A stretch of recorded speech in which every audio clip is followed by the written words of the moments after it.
Top 10 Mysterious Attackers from History. It would be pleasant if each wrongdoing had a slick arrangement and each miscreant got the equity the person in question merited. Lamentably, we will probably never get any conclusion, for endless cases from history. People have been assaulted and menaced by some odd characters, including those so peculiar that a few people question whether these low-life-s existed by any stretch of the imagination. Here are 10 secretive aggressors and all we think about them. 10. The Garrotters. In 19th-century London, an odd scope of dress came into vogue. Noble men of style started wearing substantial studded calfskin collars or cravats with disposable cutters sewn into them around their necks. This was not an early case of fetishism, yet rather an endeavor to dissuade the crazed garrote posses at that point threatening the city. The Garrotters would sneak up behind individuals and sling texture or rope around the neck of their casualty. While caught, the casualty would be diminished of his valuables. Sometimes, the Garrotters utilized only their arms to choke their objective, punching the individual on the temple to get him to uncover his throat. This technique for theft was believed to be ruffianly when contrasted with the more honorable figure of the Parkway burglar on his horse. The wearing of an enemy of garrote collar was soon entirely taunted by the press. Strangely, however, after the production of a London police power, their most punctual officials wore 10-centimeter-high, 4-in, cowhide collars to evade strangulation. Some questioned that there truly were garrote packs meandering the roads and portrayed the issue as wine and trouble. But intermittent frenzies kept on happening when individuals strolling the roads of London would feel a shudder on their uncovered necks. 9. Spring-heeled Jack. Before efficient street lamps exiled the anguish, night in a city could be an unnerving and unsafe time. Envision strolling home alone when a sort jumps out of the murkiness. Some had seen a human structure bouncing from housetop to roof with barbaric jumps. As Mary Stevens strolled home in 1837, this beast jumped at her and started to tear at her garments with hands cold and sticky as those of a cadaver. Mary Stevens had recently been assaulted by Spring-heeled Jack. Other episodes before long followed. Jane Alsop portrayed how she was attacked by this malicious figure. He was wearing a sort of head protector and a tight-fitting white outfit like an oilskin, and he spewed blue and white flares. After endeavoring to choke her, Spring-heeled Jack flew into the night. At first, many questioned the presence of this scoundrel, yet some believed him to be a genuine danger. The Duke of Wellington took to outfitting himself and riding through the roads to chase Spring-heeled Jack. The military set snares. Regardless of shots being discharged at him by an irate group, Spring-heeled Jack got away from safe, never to be gotten. 8. Perok, Springman of Prague. It is night in World War II Prague. The Gestapo is going to capture a bold Czech obstruction warrior.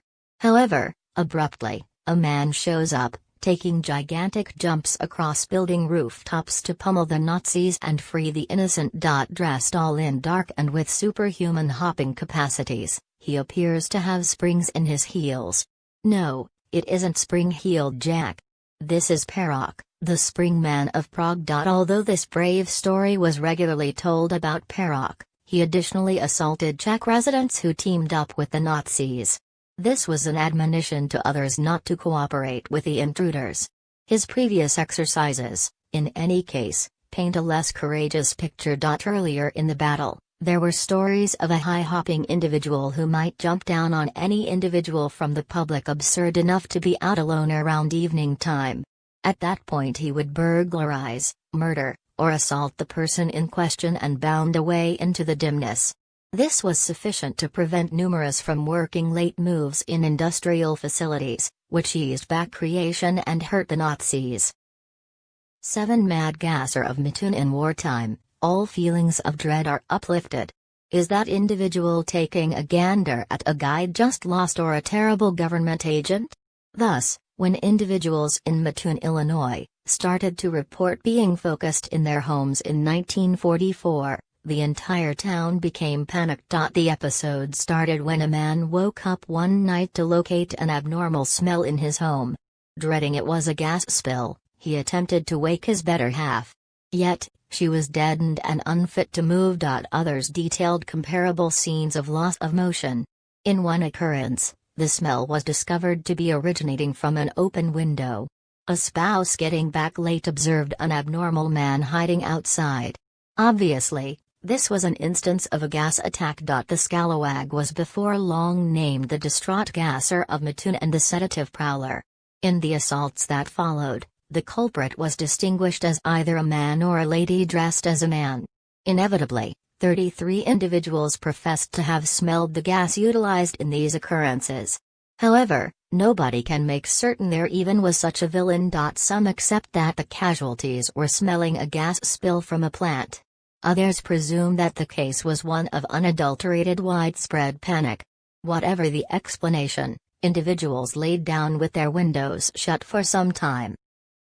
6. The Axeman of New Orleans. In New Orleans, 1919 was a hazardous time for the individuals who didn't care for jazz.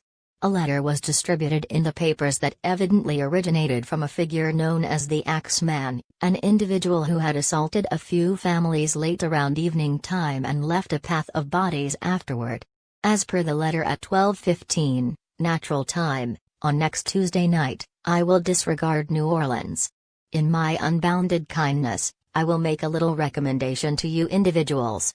Here it is: I am attached to jazz music, and I depend on all the fallen angels in the lower areas that each individual will be saved in whose home a jazz band is going all out at the time I have simply mentioned. If everybody has a jazz band going, great, at that point, that would be preferable for you individuals. One thing is sure, and that will be that a portion of your kin who don't jazz it out on that particular Tuesday night, if there be any, will get the axe. Most regularly, the Axeman broke into houses utilizing a netch.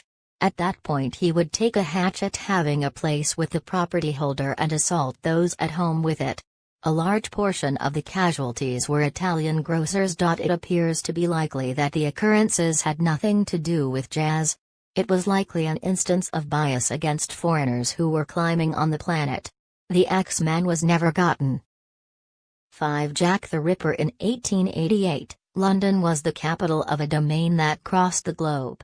Close by the sparkling wealth of the majestic city, nonetheless, dull roads shadowed the majority where neediness reigned. In these damp corners, one of the most scandalous killers in British history worked. Jack the Ripper murdered in any event 5 ladies in what turned into a fall of terror. The passings of Marianne Polly Nichols, Annie Chapman, Elizabeth Stride, Catherine Eddowes, and Mary Jane Kelly were before long taken up by the famous press. The injuries exacted by their executioner were picked over for any hint that might distinguish the culprit. In the long time since, several books have been distributed and nearly the same number of suspects have been named, none of them conclusively. However, late exploration has started to zero in not on the executioner but rather on the female homicide casualties. Since quite a while ago depicted as whores, probably a portion of the ladies were presumably no such thing. Rather, they were simply down on their karma, irregular ladies focused by an awful go-getter. For the Mohawk Club, a specific sort of privileged British male has consistently been attracted to demonstrations of brutality. The current executive was once important for the Tip-Top Bullingdon Club at Oxford University, which is popular for its rambunctious exercises in destroying eateries and crushing windows. In the mid-18th century, it was a posse of affluent men known as the Mohawks who threatened London. According to one record, they put an elderly person into a hogshead and moved her down a slope. They remove a few noses, others hands, and a few primitive stunts, with no incitement. They are supposed to be youthful, courteous fellows. They never take any cash from any. Some of their japes were moderately innocuous, such as crushing windows by tossing modest bunches of coins through them. Others were supposed to be detestable. Tipping the lion was said to comprise of pressing the nose level and jabbing out the casualty's eyes with their fingers. The Mohawks were never gotten, in the event that they existed by any stretch of the imagination. Notwithstanding an abundance of £100 put on them, the Mohawks escaped recognition and vanished once again into the positions of the high societies. 3. Whipping Tom. In 1681, A progression of assaults alarmed the women of London and somewhere else in England. A man would show up behind a solitary lady in a dull, slender back street. He would lift her dress and, with a cry of "Spanko," slap her behind. At the time, reports proposed this was not the first of these occurrences. One man around a long time since demonstrated such a foe to the milk vixens' bums. The culprit was named Whipping Tom by the press, however the reports of his attacks were not paid attention to very. There was a bias against ladies who were out alone around evening time. Most likely, they probably been requesting it. Some reports effectively called the casualties whores regardless of whether they were definitely not. After one assault on a genuine whore, it was said that he so swinged her tail, that 'tis figured, she won't be fit for her exchange for some time. The Whipping Tom of 1681 was never gotten. In any case, when another Whipping Tom showed up in 1712, that one figured out how to hit 70 women before Thomas Wallace was captured and admitted to the violations. To Halifax slasher. On the off chance that you are ever hailed by a more bizarre wearing shoes with sparkling clasps, you should presumably run. In 1938 in Halifax, England, this man with the colorful footwear got known as the Halifax Slasher for his propensity for attacking ladies with blades, razors, and hammers. In the course of about 14 days, around 9 individuals confronted assault from the slasher. As more ladies detailed being menaced by him, public disposition turned appalling.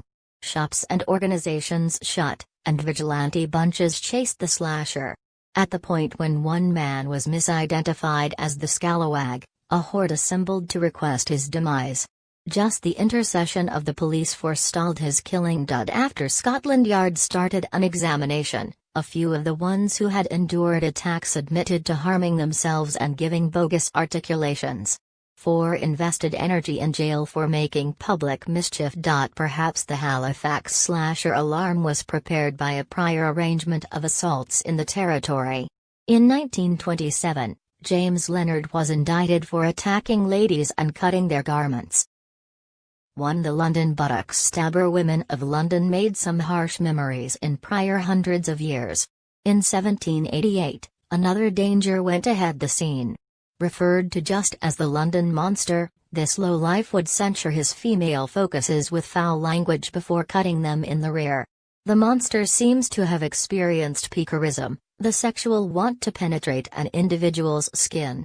To accomplish his objective, he had a few tricks. With a few casualties, he just punched them with a blade. With others, he utilized cutting edges connected to his knees so he could keep his hands free while assaulting a woman with an all-around set knee to the base. One of his most devious plots was to welcome a woman to smell the blossom in his lapel and afterward cut her with a spike tucked away among the petals. Once more, the papers detailed the attacks with joy, and furnished gatherings followed the roads to get the monster.